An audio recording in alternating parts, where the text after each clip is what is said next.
Narito po ulit ang update natin para sa lagay ng ating panahon ngayong umaga po ng May 29, 2024 na kung saan sa ngayon ay patuloy na po ang paglayo ng bagyong si Aghon at mamayang hapon ay tuluyan na po yan na makakalabas dito po sa ating area of responsibility, pero patuloy pa rin po nitong pinapalakas at hinahatak ang habagat na siya naman pong dahilan ng mga isolated rains na atin pong nararanasan lalo na po sa kanlurang bahagi ng ating bansa. At next week po, posibleng malakas na bugso ng habagat ang magpapaulan sa malaking bahagi po ng ating bansa na posibleng makabuo rin ng isang sama ng panahon dyan po sa may South China Sea. At ito naman ay pinapakita ng forecast model natin pong ginagamit hanggang po sa susunod na 2 linggo. At sa lagay ng ating panahon, ngayong madaling araw dahil po sa southwesterly wind flow o mahinang daloy ng habagat ay may mga isolated rains na po sa ilang bahagi ng Pangasinan, Zambales,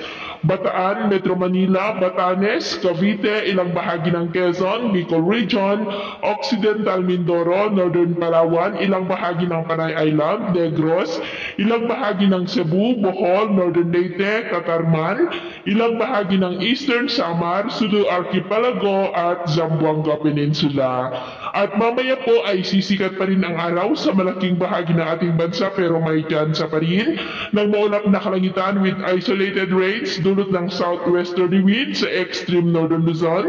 Zambales, Bataan, Metro Manila, Palawan, ilang bahagi ng Batangas, southern part ng Quezon, Bicol Region, ilang bahagi ng Kabisayaan, Sulu Archipelago at Zamboanga. At mamayang hapon maging handa po tayo dahil mas mataas na ang tsansa ng maulap na kalangitan with isolated light to heavy rains sa kanlurang bahagi po ng ating bansa na maaari na magdulot ng mga pagbaha at pagguho ng lupa. Epekto na po yan ng lumalakas ng hanging habagat.